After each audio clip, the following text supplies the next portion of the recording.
Buenas noches. Pocas veces hemos visto a un jefe de Estado responder con la misma violencia verbal a sus críticos. Hoy vimos a Donald Trump hacer esta señal a un hombre que lo insultó gritándole protector de pedófilos. Trump le levantó el dedo de en medio.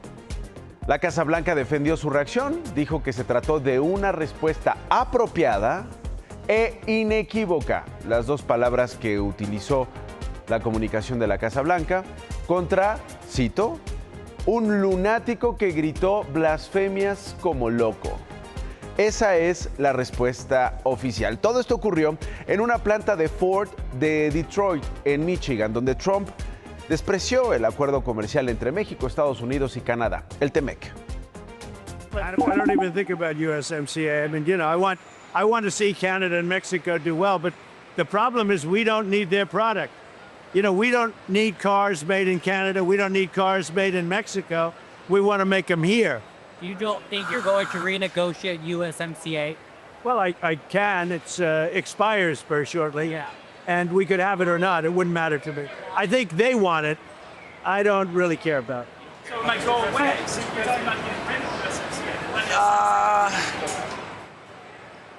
USMCA. No real advantage to us. It's irrelevant to me. Es irrelevante para Donald Trump, según Donald Trump. La revisión de ese acuerdo está prevista para este año.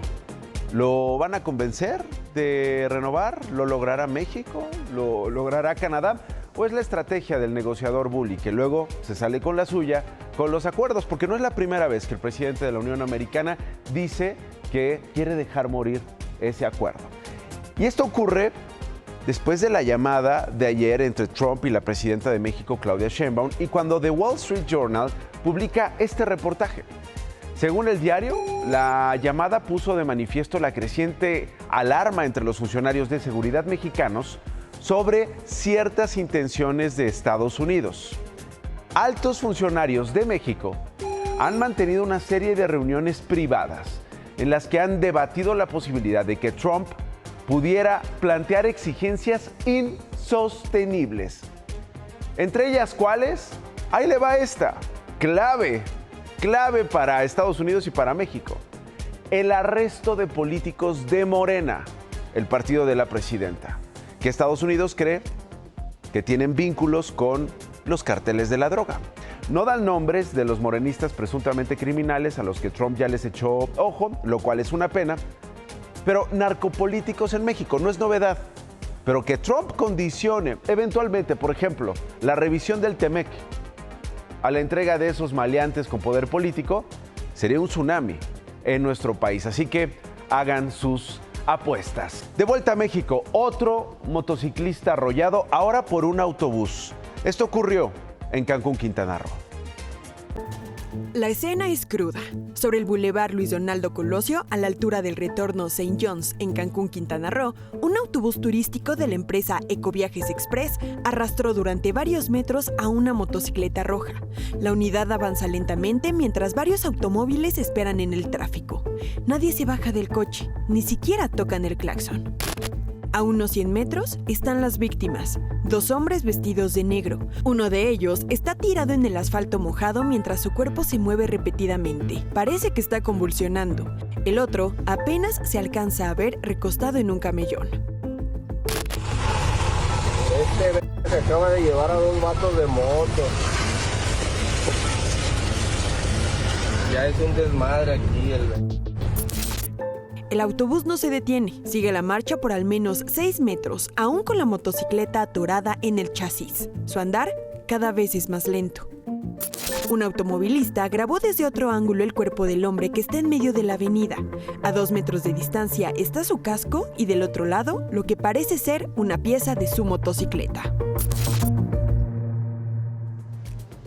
Ahora, ¿qué sabemos de los motociclistas? El conductor de la moto está hospitalizado, presenta problemas en la clavícula, se mantiene estable, su acompañante no necesitó afortunadamente atención médica, mientras que del conductor del autobús, ¿qué cree? No se sabe nada, se fugó.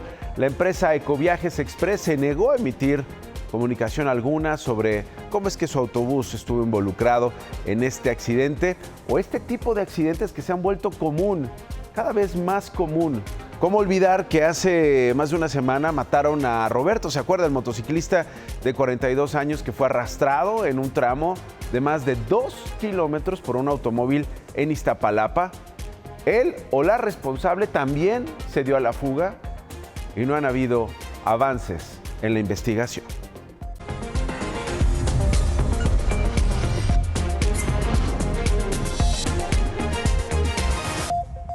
La de hoy, embisten al Tren de Aragua. Autoridades federales desarticularon en la Ciudad de México a una célula vinculada con el grupo criminal venezolano, el Tren de Aragua.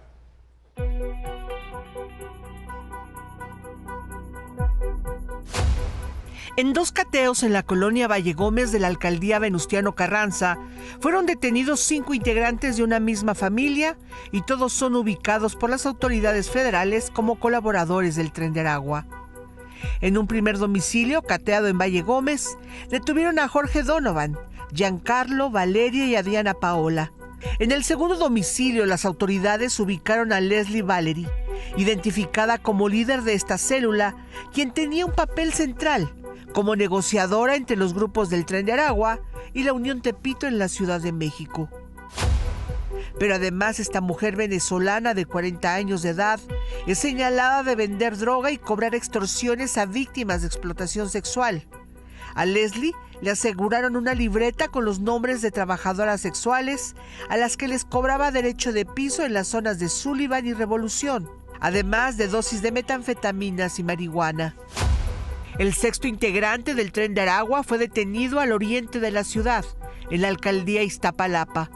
Se trata de Brian, de 33 años de edad, a quien se le ejecutó una orden de aprehensión por los delitos de trata de personas agravado y delincuencia organizada. Brian Betancur es señalado de ser el operador financiero del Tren de Aragua. A él se le acusa de proporcionar las cuentas bancarias para que la organización criminal moviera su dinero ilícito. Se le ubica como el facilitador de viviendas para el alojamiento de los integrantes de la organización criminal y para mujeres venezolanas, la mayoría para ingresar a las filas de explotación sexual o resguardo de migrantes. El Tren de Aragua entró a México por Chiapas infiltrados entre miles de migrantes hace 7 años en grandes caravanas rumbo a Estados Unidos. El rastreo de las autoridades federales comenzó en el 2022, cuando esta organización empieza a operar con organizaciones criminales como la Unión Tepito en el centro del país. Y de ser una célula subordinada al crimen local, empieza a reclamar espacios con el tráfico de migrantes, la explotación sexual, la venta de droga y el blanqueo de capitales. La prueba de que sí operan los cárteles de la droga en la capital del país. El Gabinete de Seguridad informó que se cumplimentaron 7 órdenes de aprehensión contra personas recluidas en penales por estar involucradas con el delito de trata de personas agravado y delincuencia organizada para el Tren de Aragua. Porque también desde las cárceles los carteles mandan, gobiernan a distancia, porque el negocio no se descuida. Y aunque pierdan integrantes encarcelados, las células, aunque estén tras las rejas sus integrantes, siguen operando.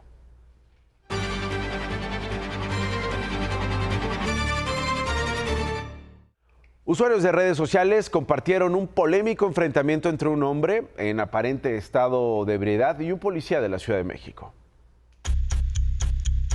Un hombre con un chaleco amarillo tira el primer golpe.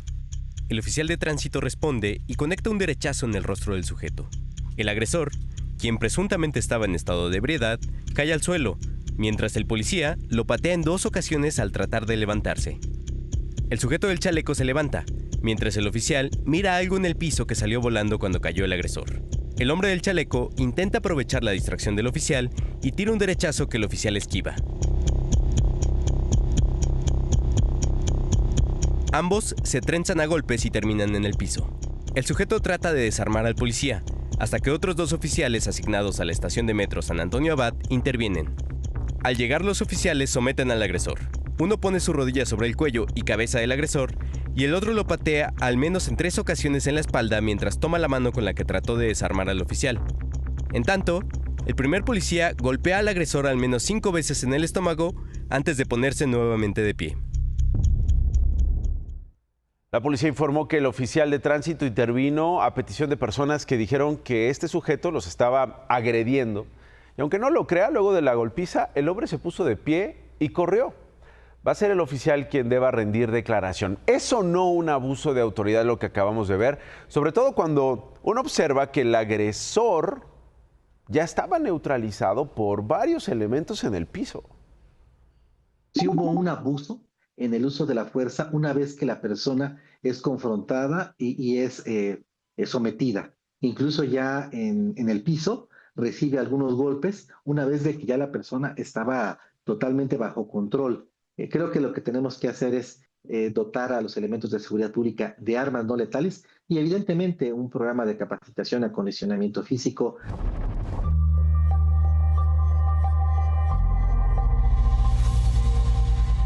La semana pasada comenzó el registro de líneas telefónicas móviles entre señalamientos de torpezas y poca seriedad para guardar la información de los usuarios. Por ejemplo, una presunta falla que habría revelado datos de usuarios de Telcel.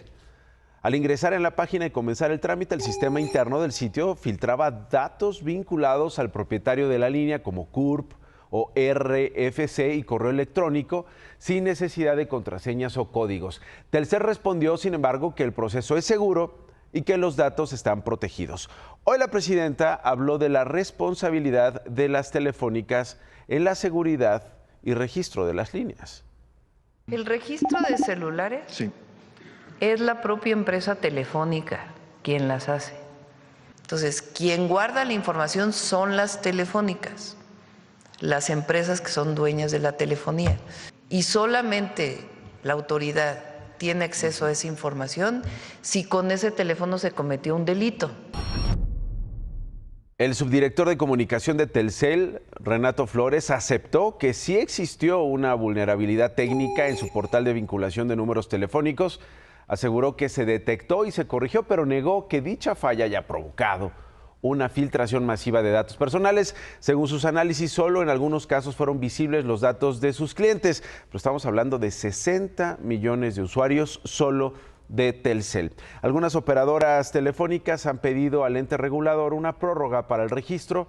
Argumentan que hay poco tiempo para registrar, fíjese, 158 millones de líneas más de los mexicanos que somos en el país, lo que significa registrar alrededor de 900,000 líneas por día según el plazo establecido por la ley. Y si usted tiene un seguro de gastos médicos mayores, mire lo que está sucediendo con las aseguradoras. El gobierno mexicano aprobó una modificación fiscal que impide a las aseguradoras deducir el IVA al pagar a un proveedor, como un hospital, los servicios por un siniestro. Es decir, si un gasto médico, como una fractura, digamos, tiene un valor de 100 pesos, esta factura, un IVA de 16 pesos, que la aseguradora ya no deducirá, por lo que podrían cobrárselo al asegurado. A esos 116 se sumaría también un incremento por inflación de 4%, con lo que una póliza de seguro podría aumentar hasta 20% en este año. Al respecto, la Asociación Mexicana de Instituciones de Seguros dijo que corresponde a cada aseguradora decidir los ajustes que puedan derivarse de la nueva legislación. Seguros Monterrey informó desde diciembre a sus clientes que la disposición les impactará con unos 1,000 millones de pesos. Al menos no habrá incremento en pólizas vigentes con cobertura hasta este 2026. Sin embargo, la nueva estrategia, es decir, los incrementos se van a comunicar en reuniones con sus vendedores este mes. Bueno, pues esta mañana la presidenta pidió la intervención de la Secretaría de Hacienda para que las aseguradoras asuman el costo de la nueva miscelánea fiscal y no aumenten el precio de las pólizas de seguro, es decir, para que no astutamente se lo cobren a usted. No debe ser así, incluso se habló con ellos. En el acuerdo que se tomó no debe ser así.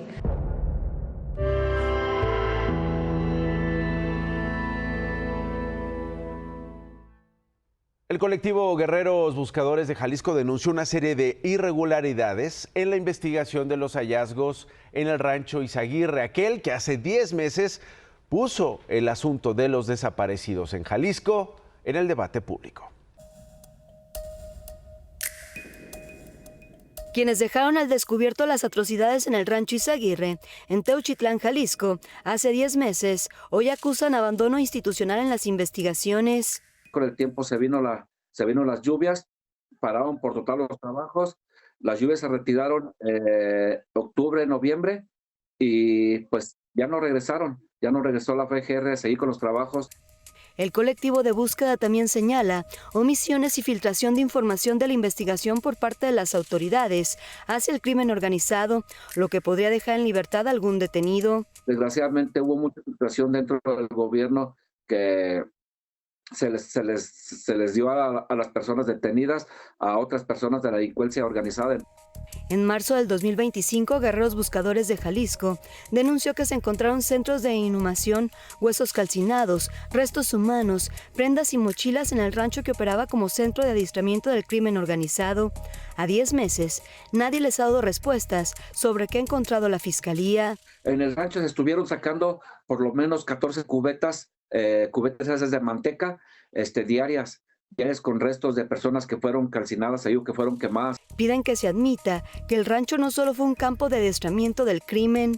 El rancho Izaguirre sí fue un campo de exterminio realmente, que lo quisieron esconder esa palabra tal cual el fiscal anterior, pero también sabemos que también fue un canibalismo ahí, porque les quitaban la vida a las personas y se las daban de comer a las que tenían ahí vivas.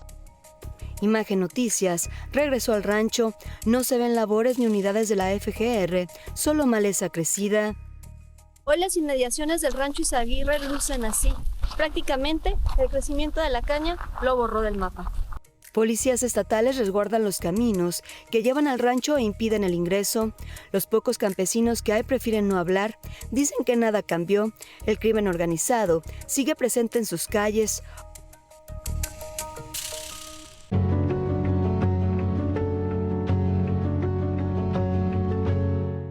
Novedades sobre el caso de los más de 800 perros del refugio franciscano. Recordará las imágenes que le he presentado, que documentaron activistas. ¿Qué hacen estos perros en estas condiciones, en heces fecales y dentro de estas transportadoras, sin poder salir? Ahí estaban así, casi 200 animales en un albergue temporal en el Deportivo Hermanos Galeana. Ahora veamos cómo amanecieron hoy, cuando el gobierno de la Ciudad de México permitió el acceso e hizo un recorrido con medios de comunicación, junto con la jefa de gobierno. Bueno, pues una mejor cara, ¿no? Imágenes muy diferentes en cuestión de horas. ¿Qué dijeron las autoridades encargadas de estos animales? Hubo un periodo transitorio muy temporal que fue el fin de semana en donde se encontraban en unas transportadoras, efectivamente, y fue un momento pues simplemente en el cual acabamos de traerlos de este rescate y finalmente ustedes pueden cerciorarse que estos perritos hoy están libres. Al Deportivo Hermanos Galeana llegaron 183 perros. Hoy se informó que 13 fueron trasladados a hospitales veterinarios para su atención. Además, el 23 de enero serán trasladados otra vez. Ahora van a ir a la Brigada Animal en la Alcaldía Xochimilco, donde permanecen 371. Le digo, es un rescate interminable.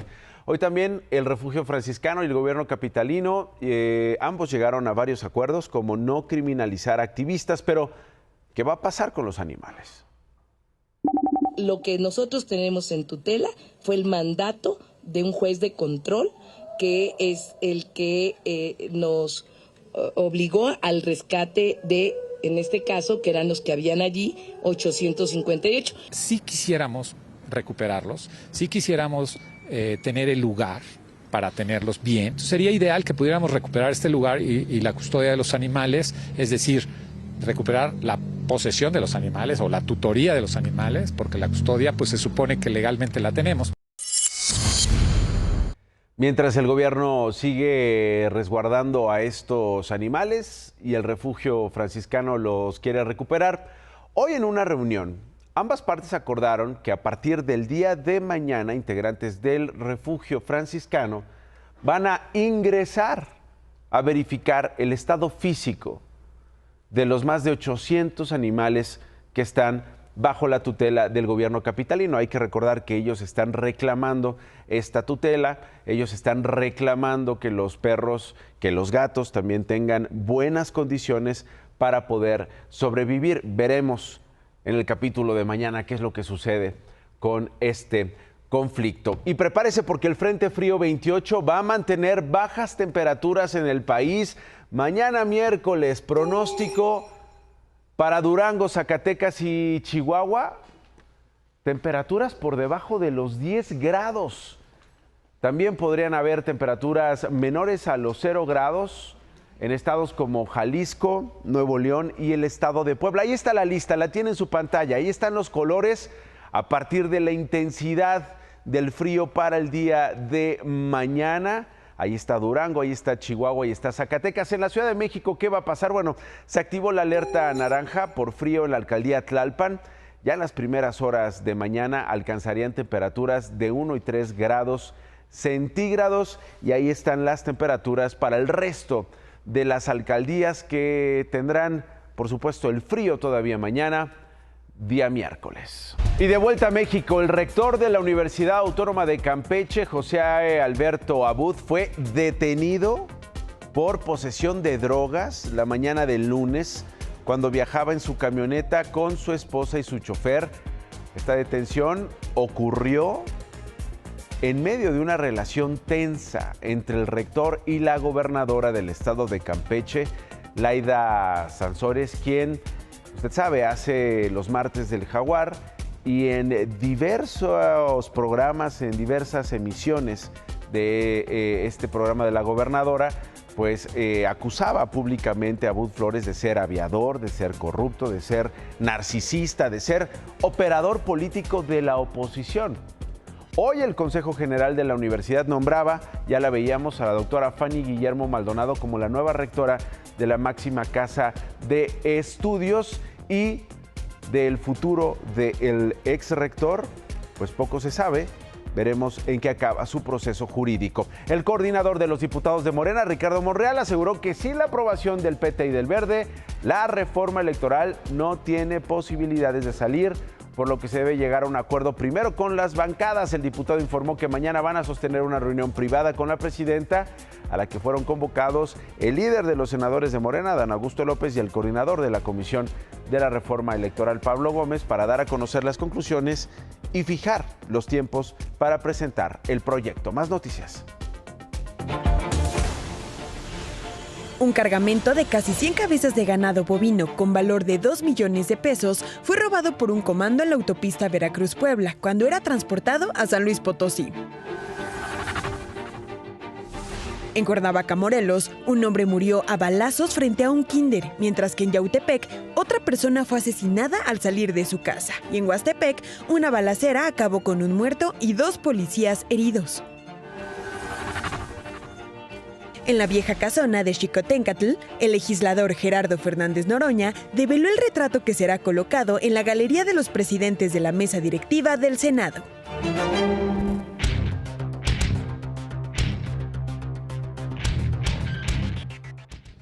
Si le quitamos el programa temporal o el programa piloto de empleo formal para trabajadores de plataformas, si vemos el número de patrones que se han salido del Instituto Mexicano del Seguro Social, resulta que el año pasado fue malísimo para el empleo formal en México. Disminuyó el número neto, sí cambia para dar un crecimiento del 1.4%, sí se suma a estos trabajadores de plataformas, que qué bueno que estén ahí. Ante este problema que debe tener muy preocupado al gobierno, que debe tener muy ocupado a los patrones, hay 2 tipos de respuestas. La respuesta de Marat Bolaños, el secretario del Trabajo, es: si no son tantos los informales, nada más son el 54% de los trabajadores, y es una cifra menor a la que había en 2009, sí, cuando se dio la crisis financiera global. y cuando gobernaban los neoliberales. Coparmex y los sindicatos están trabajando en cómo hacerle para que aumente la capacidad de trabajadores que tienen prestaciones de ley. ¿Qué son? Seguro Social, Infonavit, Fondo de Pensiones. Ojalá el gobierno lo tome más en serio. Y échame la cámara. Dice Donald Trump, como ya lo vimos, Nacho, que pues realmente no es tan importante el Tratado de Libre Comercio. ¿No decía en su anterior periodo como presidente que era el mejor tratado comercial de la historia? Digo. Efectivamente, eso decía. Pero hoy está cambiando a lo mejor la estrategia, David, para negociar esto que es la revisión en este 2026. Gracias. El fin de semana en San Pedro Jaltepetongo, en Oaxaca, hallaron 60 piezas prehispánicas en un campo de cultivo de maíz. El INAH informó que los objetos corresponden a una tumba mixteca que podrían tener unos 600 años de antigüedad los objetos y que las piezas están bajo resguardo de la presidencia municipal. Los habitantes piden que se construya un museo comunitario donde puedan exhibirse y adorarse, por supuesto, la belleza de estos descubrimientos. Gracias por elegirnos. Hasta mañana.